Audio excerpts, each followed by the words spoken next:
All right, I'm the proud mother of 2 daughters. And I could use that word pride again. They're mine, they're mine. That's like I said in my last episode about my son. It's really tough not to claim these people. I know that they're not mine as in to control and to own and to put away in my keepsake box, but they are definitely put away in my keepsake box of my heart. I'll tell you that right now. And we chose each other in this soul pod. So I'm so just deliriously joyful about that fact that these 2 girls are my girls. And this is sort of part 2, this episode, podcast episode, part 2 of Rites of Passage and the importance of rites of passage and providing those opportunities of tradition and of celebration with all of our children. And in particular, I'm talking about our girls and the specific issues that they can encounter in our current Western society that relate to their bodies, their emotional selves, their hearts, and also their power and what that might mean. And so I'm going to unpack that in the next few minutes here. And so I hope you enjoy this podcast and come along that journey with me and apply it perhaps to your girls and your thinking about how we steward or how we lead and how we mentor our daughters into their true and great power.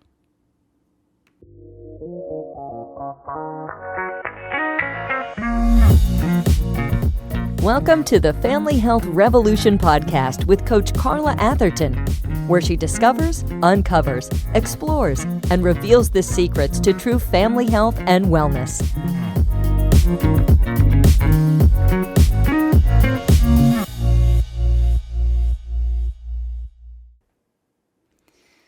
Okay, so I'm going to do a part 2, and it's probably not going to be as long as the part 1. So part 1, I was talking about rites of passage, our boys' violence, addiction, and gaming.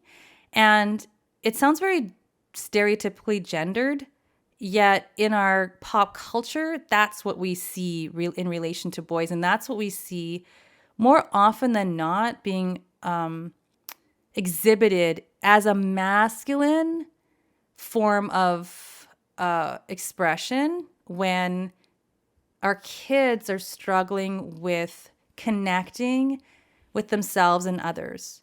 And so we can have a masculine expression with girls. Like, I actually quite identify with a lot of things that would be considered masculine. You know, I can be very young, outwardly aggressive in my physicality. My sports of choice are not tennis and I don't know, hopscotch. I don't know. I loved to play rugby and, football, although I was never good at football. I'm fumble fingers, but I loved rugby and anything that was really like challenging for my body.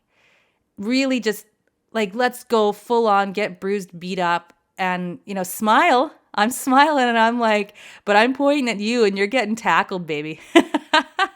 You're going down.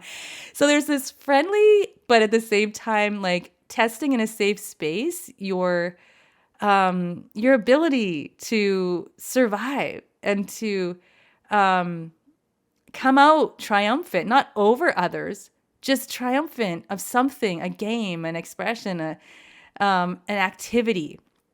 So don't get me wrong. I mean, what I'm talking about with these rites of passage are, yes, male, female, but also looking to, I suppose, heal how we see the masculine and feminine, and how we encourage our children, whether they are boys or girls, to grow into whoever they are going to be or whoever they already are, but just evolving more and more into themselves and into their own consciousness. So that said, today I'm just going to talk a little bit more about rites of passage that we would consider to be more related to our girls. And like for us, I think that like for girls, you'll see the emotional body as something that is a given, right? The emotional aspect of the self is a given. Like girls are more, emotional. Girls are more in touch with their emotions. Yet we still see this negativity around that, like that women are weepy, that they're weak, and that emotionality is weak, and women and girls are the weaker sex, if that's your sex, like sex organs and how you were, born. And if that's how you identify gender, in the gender of the feminine gender. So, so when my girls were growing up, we had a moon circle, and it was a celebration of their girlhood and growing into women. And I think that we prematurely stopped meeting, I think at pretty pivotal time in most of those girls' lives. But we just were having a really hard time getting everyone together. But we did lay such a beautiful foundation for our girls that I will never forget. And I hope that it's imprinted in their hearts and in their souls to be around other women that are strong and various strengths as well, and different personalities, and how we would intersect and bring our daughters to a space where our daughters could connect, and we as their mothers could connect, and then us with different people's daughters. And one time I am a writer. I don't know if you know that, but I've been writing since, I don't know, I was in my early teens, and then I did an English literature degree, and I led creative writing workshops. I've led them since I was probably about 20 years old. And so that's still woven into the fabric of my work. And so we actually wrote a book, and I had each of the moms write something, or they were interviewing someone else's daughter, and I paired them up differently, so they weren't paired up with their own children. And the point was for them to get to know each other better, and then they were to write something about each other, and then they were to write about their own daughter or their own mother who was there. And every time, and I look back at that book, and it's just like a treasure. But the purpose was for us to really like acknowledge and assert the fact that we were mentors in other girls' lives, and the mother-daughter relationship was also honored, revered, and witnessed through lineage as well. So when we would get there, we would all say our lineage, and a couple of people had contributed to this whole structure of what we did every week or every month on the full moon. But this is what we ended up putting together as sort of like a ceremonial acknowledgement and awareness of what these girls were experiencing. And so even when I talk about just health in general, the first thing I tell people is to pay attention. And that's literally, some people have never done that. I would say, Kate, where does it hurt? I don't know. Well, what's the pain like? I don't know. Where do you think it's coming from? I don't know. And so from birth, we're literally in many instances, and I'm talking generally speaking, I mean, of course, we all have different families, different family systems, different traditions. Some of us are more traditional than others. Some of us have carried on rites of passage and ceremony and made sure that our children are aware of their experience in the world. But as a larger culture in this Western society, the body has been dumbed down and silenced. Emotionality has been, seen as weak. And I shouldn't even use the word emotionality. I mean, because that's even a buzzword. Having emotions and expressing them is seen as weak or not acceptable in boys. And with girls, yeah, but it just goes to show she's just more emotional and less able to think logically, which is actually literally the opposite, but that's another story. So literally in our culture, we are conditioned from the get-go to not listen to our bodies, to not listen to our emotions, to think of them as something like a nuisance to be turned off so that we can get on with the speed of life with which we are taught to live. So we're supposed to take a pill and then address that ill, and we're supposed to take a pill and address that dis-ease. We're supposed to take a pill and shut off those emotions because we don't want to feel them. But when we practice rites of passage, and in cultures that do that, and families that do that within our Western culture, when we are more Eastern, oriented, into the whole aspect of what it is to be human, and that includes not only this physical body, but also the mind and the spirit and the soul and the environment and the community. When we put that all back together, our girls, and I'm just going to say all of our children, but girls in this session here that we're talking about, are more able to see their wholeness, to see the beauty in all of it and not want to shut it off. But like I always say, and like a lot of people say and have been saying in my space as of late, lean in. So if we're feeling anxious, lean in. Why? If we're feeling out of sorts, why? If we're feeling what we might call depressed, why? If we're feeling angry, or if we are needing something, or if our body's hurt, or how is it hurting, why? Asking those questions rather than shutting it off. Leaning into what this is teaching us and what it's leading us toward, because any sort of change, any sort of healing, any sort of evolution, it takes some kind of awareness, some kind of effort, and and it needs support. And it also needs an awareness of what that process is. And that alleviates the fear of that process happening. That empowers our girls to say, hey, I had my period, right? And I don't know what to do with this because my mom or my dad or my grandma, nobody talked about it. So it must be bad. It must be something we shouldn't talk about. It must be something shameful. Or we can get all kinds of connotations unless we can unpack that with our girls and we can allow them to express and to say, hey, it's my moon time right now. And for the rest of the family to understand that this is a time for regeneration and of letting go as they're regenerating. And sometimes there needs to be a little more gentleness, and sometimes there needs to be a little more kindness and gift giving, and allowing that person to be by themselves instead of thinking that you're too emotional or you are grumpy because you're on your period, and it's seen as like a negative thing. And so when we did these moon circles, what we were teaching our daughters by our ceremony and by our attempt to create a new tradition for them, and for being open and honest about body health, breast health, becoming from girlhood to womanhood, celebrating that with red parties, and making sure that we were connecting and being there for them, creating a safe net, right?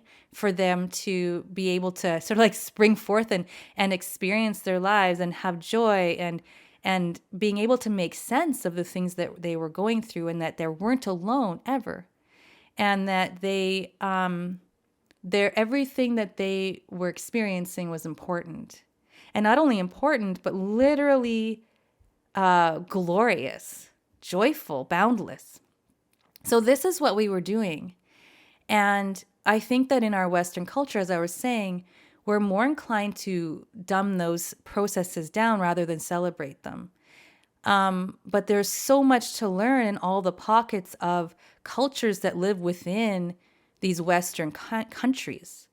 And what I think is that we must reincorporate them, not usurp them and make them ours and pretend we're this and that, but to even create our own if we don't have a tradition, or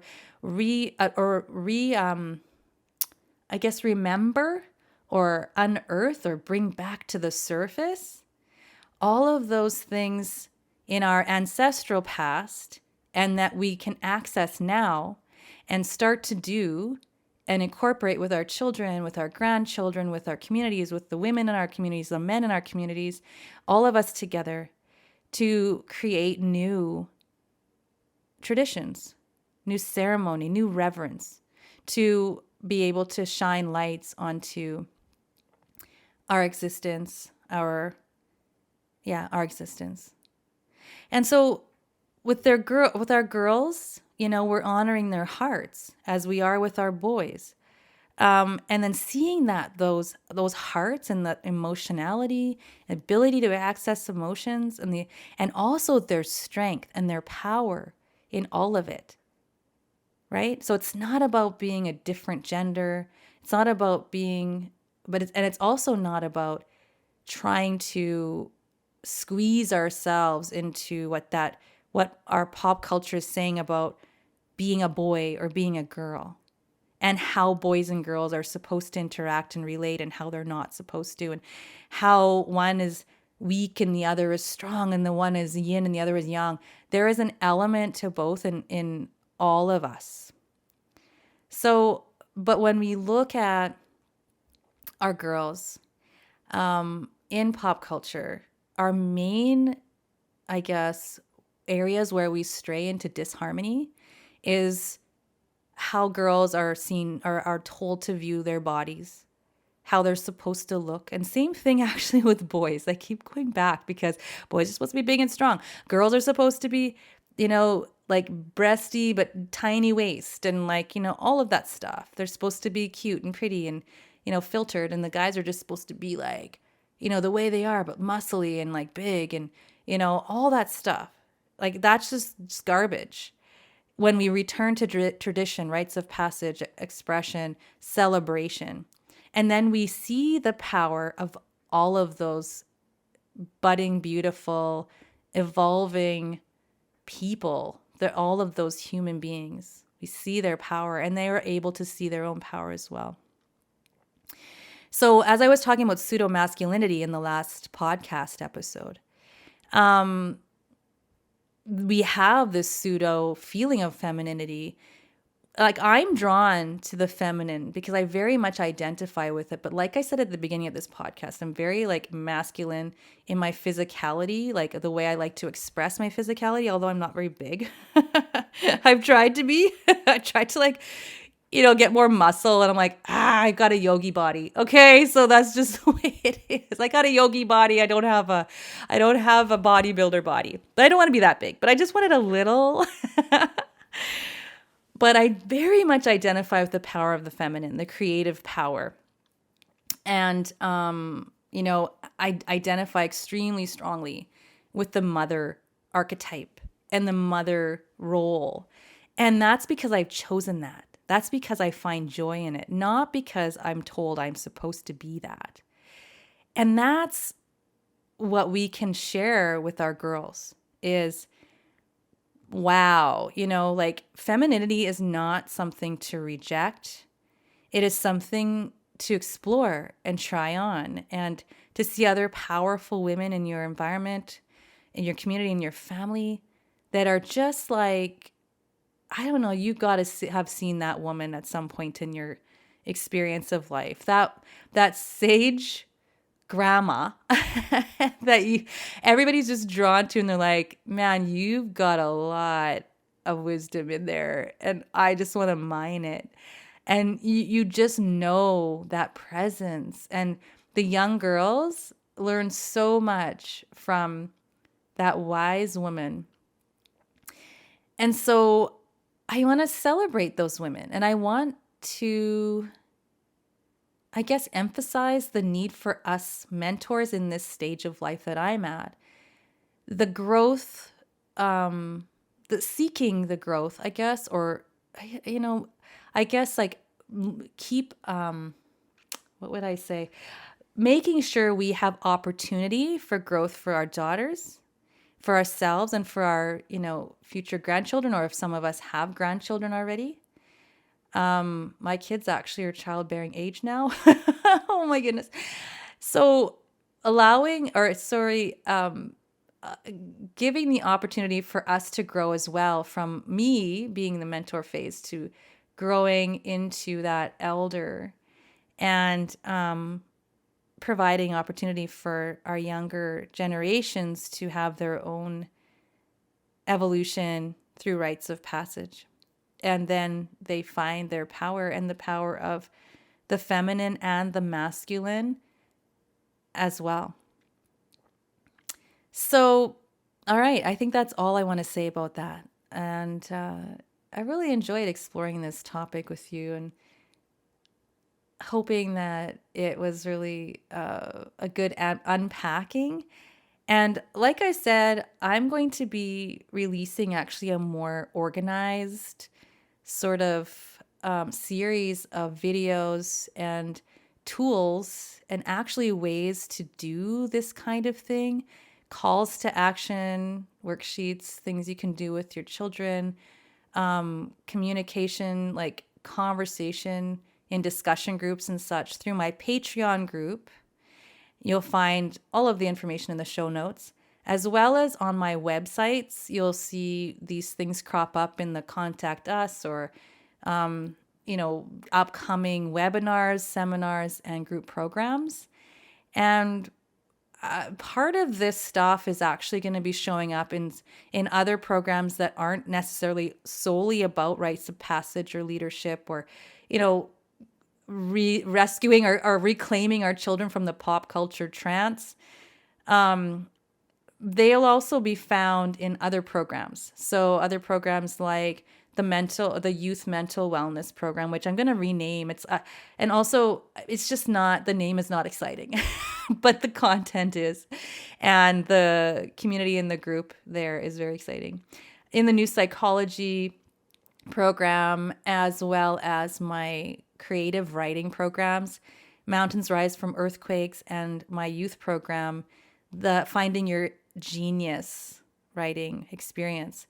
So keep your eye out, and there will be more, like I said, organized, sorted out, not just musings like I'm doing today, but programs that are very exciting to dig into. So keep an ear to the ground for that and get on my newsletter list.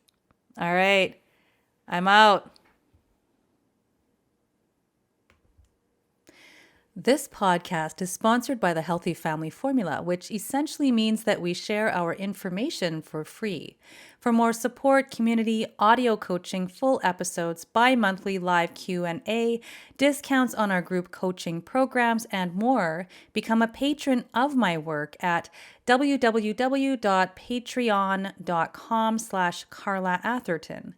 For more information about anything related to family health, do pick up my book, Family Health Revolution, and check out our newsletter, blog, individual and group coaching programs, and practitioner training program at Healthy Family Formula and CarlaAthertonInspired.com. Find us on Instagram at Coach Carla Atherton and on Clubhouse at Empowered Family. Please note that Family Health Revolution podcast is not a source for diagnosis or medical treatment, but is the opinion of the host. This podcast is intended to empower people with information so they can make the best health decisions for themselves. It is up to each person to listen to their inner wisdom, consider the information they deem to be accurate and applicable to their individual situation, and consult with their trusted healthcare providers if they so choose when making any decisions regarding their own health or the health of their loved ones. Each person's health is their own responsibility.